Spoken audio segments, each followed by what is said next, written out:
Meeting on 11th August. There's just one item on the agenda, but we will go through the whole agenda to start with. Apologies for absence. They've just been read out. Did everyone hear them or not? Sorry, Chair, I'll read those out. Thank you. Chair, we've had apologies from Councillors Bogerline, Councillor Champion, Councillor Davis, Councillor Graham, but we have got a substitute for Councillor Graham and Councillor Carlo, and Councillor Young. Thank you. Any other apologies, anyone? No, thank you. Declarations of interest. I understand that all Labour Party members need to declare an interest because this item was brought in by the Labour Party president. So we need to declare an interest, but we're still allowed to vote on. Yeah. Right, I'll call out your names, so those are the members who will need to declare an other interest. It's because the objector is the president of the Norwich Labour Party, and therefore I need to declare that you know that person, but I assume that you've not had any conversations with them and don't have a prejudicial interest.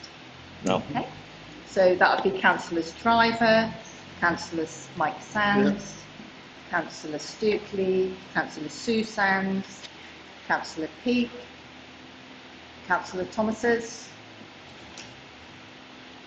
Anyone else? Thomas. No, that's fine. It is Thank a you. former councillor, but it's fine. Yeah. Yeah. Minutes last meeting, do we agree the correct record for those who were here? Yeah. Thank you for that. Pending applications, we only got the one, and your name is Naya? Naya? Maya. Naya. Naya. Yeah. Okay, thank you very much, and good luck for your first time. Thank you.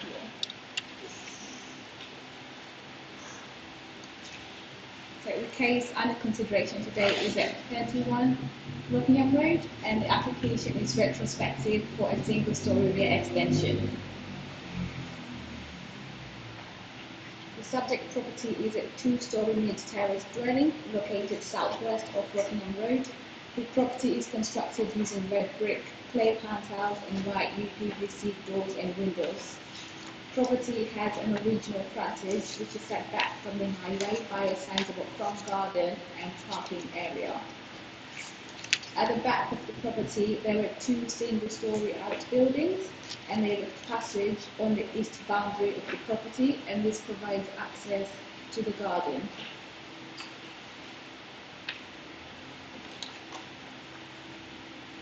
Rockingham Road is a predominantly residential street, and its character is defined by properties that are a similar style to the subject properties. The properties appear to date from mid-century as opposed to Victorian as stated in the report.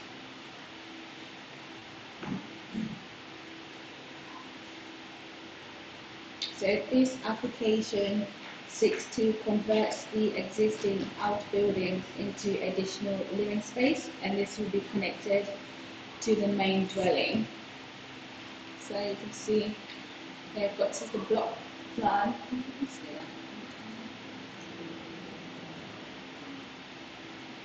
So this is the existing dwelling with the outbuildings here, and this is what's being proposed to convert those into new living space, and this will be what it will look like.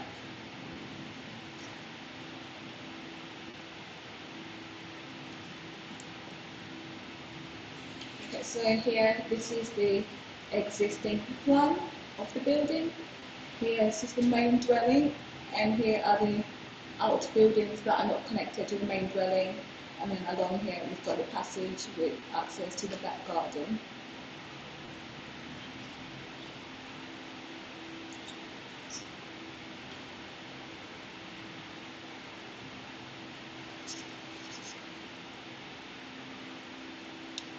So here in the image we've got the plans that have been proposed.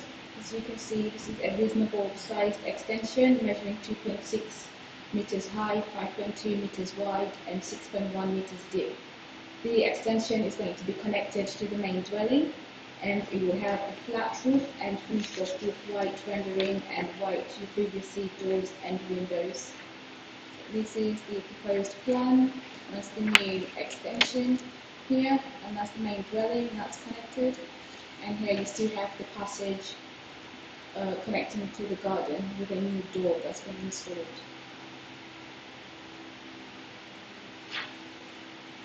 Okay, so during the assessment period, we received several objections for the proposed extension. As set out in the report, most of the objections refer to the fact that the extension is built over an external drain, and also the extension has resulted in water damage on the extension of the neighbouring property. Comments also raised a number of other concerns, including antisocial behaviour and parking space shortages, but these are not relevant to the assessment of the case. But the application is being assessed in terms of its design and impact on amenity. In regards to design, the extension is connected to the main dwelling and it is built in place of the pre-existing outbuilding. The extension is positioned at the boundary of number 29 and it creates an L shape at the back of the property, so it takes up a small portion of the garden. Okay, in the image, that is the proposed extension that's already been built, as it is retrospective.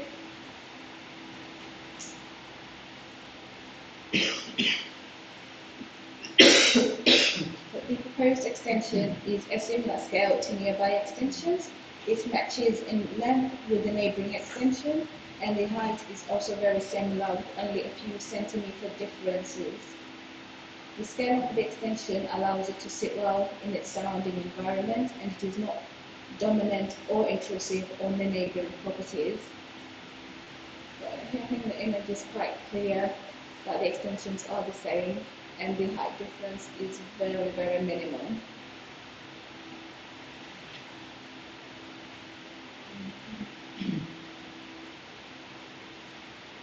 The extension is finished off with white rendering, which is not a direct match to the main building with red brick.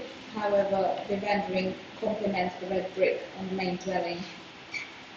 And although this is not a prevailing material in the surrounding area, it does not disrupt the character of the area, especially as it is at the back of the property, where it has no visual impact on the character of the surrounding area.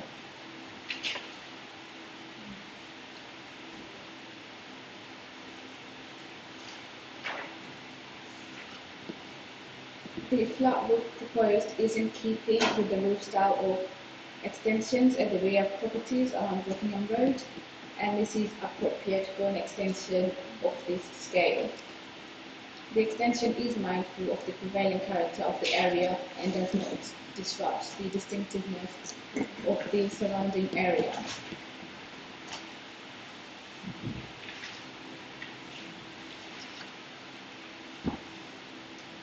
In terms of amenity, the extension does not result in any amenity issues for the occupiers or neighbouring properties. The extension is single-storey with a window on the rear southeast elevation, and this window overlooks the garden of the subject properties, so no properties are affected by overlooking, and the properties on Wakefield Road are not affected as there is quite a long distance between the properties. So in this case, we don't have any overlooking or outlook issues resulting from the extension.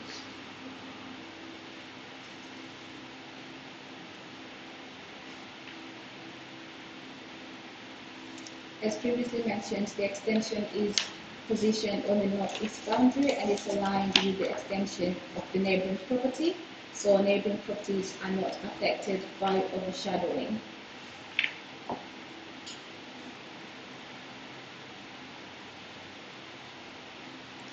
Due to the position of the extension and the generous back garden, the extension only takes up a small area of the back garden and leaves sufficient garden space. So to conclude, the proposal does not cause any negative impact on the character of the surrounding area, and the extension will not have any negative impact on amenity. Therefore, the officers are recommending it for approval. Thank you. Okay. Yeah, brilliant.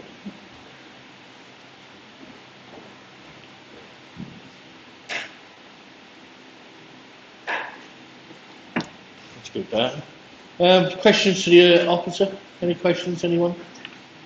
Councillor Sands? Just out of interest, the mention of standing Chair. water. Sorry, and we've got the agent here who may wish to speak. Oh yeah, agent first. Yeah, sorry. Did you want to speak or not?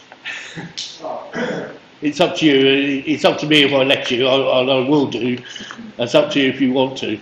Well, I don't know what's going to be relevant, but I'm happy to talk to you guys about it. It's really, it's up to the agent if he wants to speak for 3 minutes. Or Yeah, applicant, yes. you got up to 3 minutes to tell us why we should say yes. I'll do my best. Okay. Yeah. Okay, so I mean, obviously, I appreciate there's been a little bit of naivety on our behalf with the application. The builders seem to think there was no need to do it for permitted development, so it's not us trying to be clever.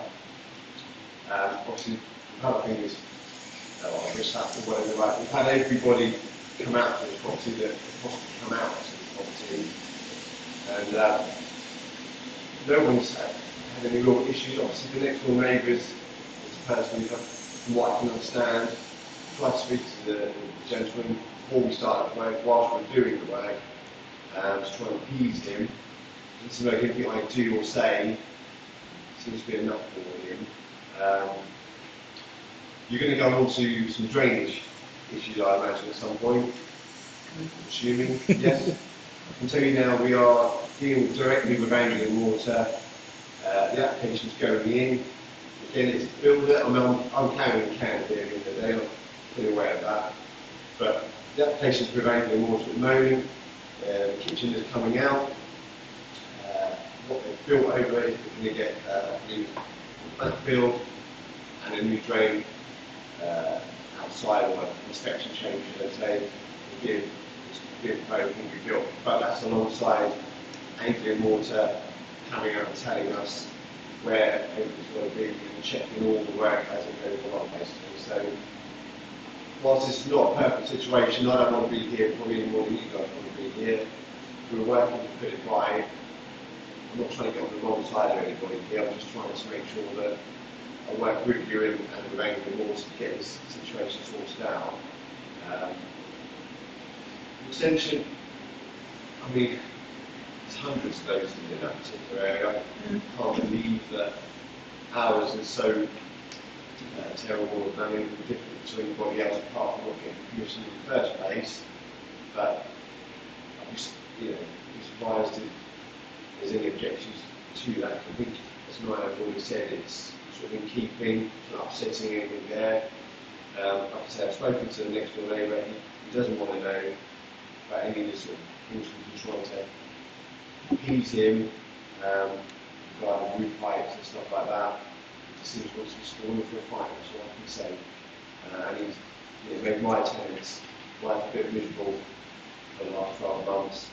He was constant complaints to UEA, etc. That is an area that's concentrated for, it's a mixed area now. You've got families, you've got students, and everyone's just got along. They're acting up. I'm going to accept it, but they're not. They're good tenants. I don't feel like I've been treated fairly. I've had a lot of outside noise that I don't need to be, and you're totally honest. Okay, thank you very much. Your 3 minutes is up, I'm afraid. We'll have to cut you off. So with that, thank you very much. Questions to officers, Councillor Sands? I was just going to mention the standing water on the roof. I'm guessing it's on the roof of the adjoining property, and from my experience of these places, they're timber roof with felt across. They tend to sag and water will gather there anyway. Is that the case in this instance? Yes, so the water is on the neighbour's roof, it's just like standing there, and I think they've got a villas as well, so there's been issues because of the height differences between the extensions.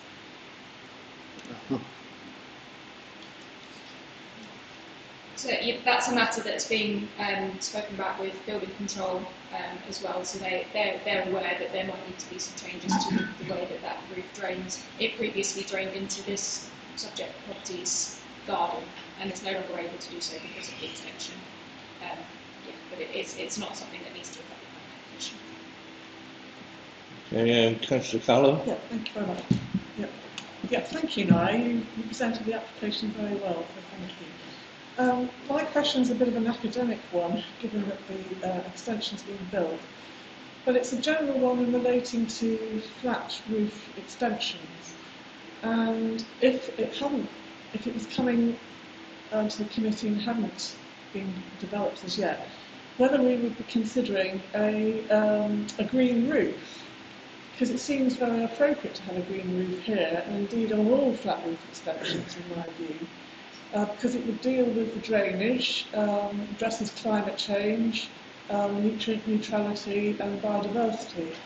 And so I want to ask whether the council, if in this case it was possible to put in a green roof at this stage, or more generally whether the council will in future be looking at green roofs on all extensions, on single-storey flat roof extensions, please. I'll come back on that. I mean, we don't have a policy requiring green roofs on every single extension. We do seek them where we think they address a specific planning issue, but as I say, in this instance, it's kind of fairly, it's kind of academic, it's already been built.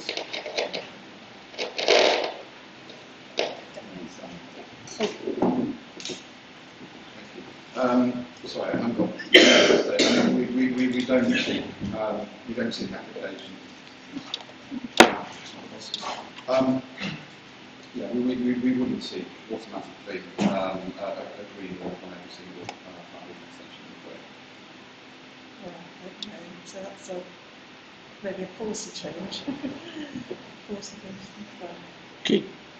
Can I ask a question? The side bit of the extension was the building already there, and the roof is not actually flat, that is actually sloping down to the front, isn't it? According to your photos.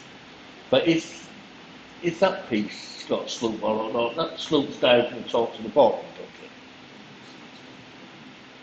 it? The roof that is a flat roof. So what is your question? I don't understand the question. This piece here Yeah. is higher than that. Okay. Yeah, so all flat roofs are slightly sloped. They're never a flat roof. Is that one? It will be, yeah. No, it wouldn't.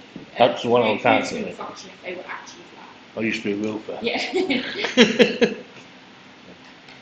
Any other questions for anyone? Councillor Sands, Sue? Just a quick one. What did the applicant say about builder thought it was under village on Shrewsbury Green? I think that's still it, I'm sure. I'm wondering why it needs to come to application then, because is it because it's attaching to an existing building? Is that what the reasoning is? Because otherwise it's not under good development it could extend. Councillor Gordon. So the extension extends 6.1 metres away from the main dwelling. Appreciate that there were outbuildings there, but we still need to take account of the whole length of it. So that's obviously beyond the 3 metres that would have been allowed under provincial development rights, and that's why an application needed to be submitted. Was your question about why it's come to planning committee, or just about why a planning application was not? Well, I was just intrigued because the applicant said that the builder said it was under permitted development, Yeah. and he took the builder's advice, obviously, and thought it didn't have to come here, so that's why I was in. And I have one more. It's actually directed to Councillor Carlo. This is the second time being a planning committee where a green roof has been recommended. So in order for us to take the recommendation seriously, could Councillor Carlo please give us the costings and timeframe for doing such a thing? Members, just remember, you're looking at an application that's before you and not any speculating. It's not for you to make up an application, please. Okay, any other questions to the planning officer? No? Well, the recommendation is to approve. I will move that. I've got a second. Thank you, Councillor Sands. Any discussion? Councillor Lubbock. It's so long since the last meeting. Shall we put the fan back on? Sorry. Thank you very much. Yes, I do have sympathies with the agent because it is a very complicated issue regarding political development. And I suppose the message is, if in doubt, talk to the planner about it. But it is difficult. And what I was going to ask was, at what stage do the planning control get involved, and people like Andy and Water, if it doesn't come as an application? Because obviously now it's uncovered the issue, or perhaps the issue was uncovered some time ago, that they were building over the drainage system. I'm curious to know at what stage Andy and Water should get involved with things like that. So in this case, Andy and Water, sorry, I know it's not time Yeah. for discussion, but I'll just come back on that since it's relevant. In this case, Andy and Water, I think, were actually involved before we were. They've been made aware of the issue as well building control. And we stepped in when a planning enforcement issue was raised. So it's not that the Andy and Water are involved because of us. Can I come back and ask? I mean, this is just for my benefit. When do Andy and Water get involved? Does the builder get involved? I mean, it's essentially kind of outside of our remit. I mean, Andy and Water will get involved, might get involved in the building control process, if the building control pick the issue up. Again, they might get involved from a general point of view when a neighbour raises it.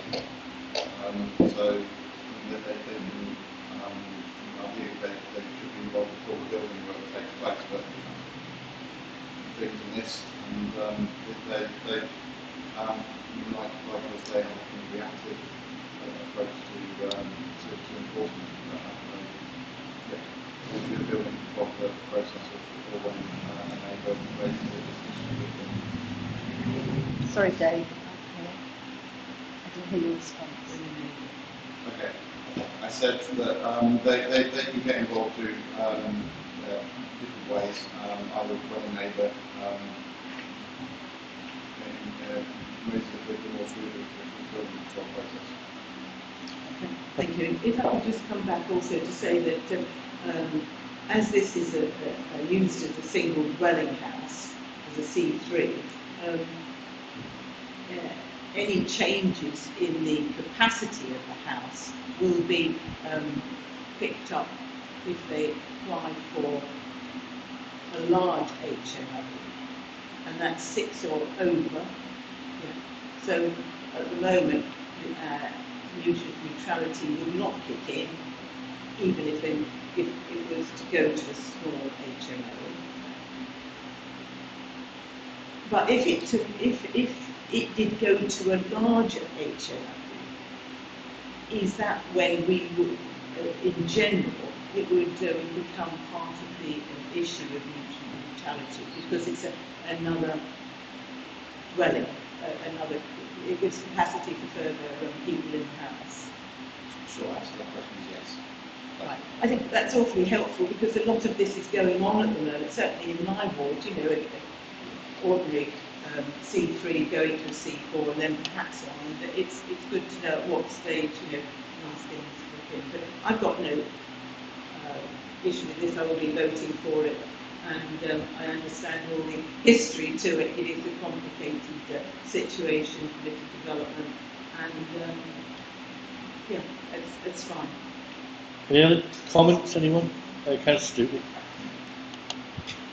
Yes, thank you, Chair. Hopefully, the report. I have got some experience of building control, actually, in an extension that we had, and they're supposed to come in and sign things off on a stage-by-stage basis. So it's frustrating, actually, this wasn't picked up, and that it's actually come to the committee. But there's no planning issues why we should take this down to Okay, anyone else? It No? was called in by the councillor. Yeah, the only reason it's here for was it's called in by councillor. So, all those in favour of the recommendation to approve, please show.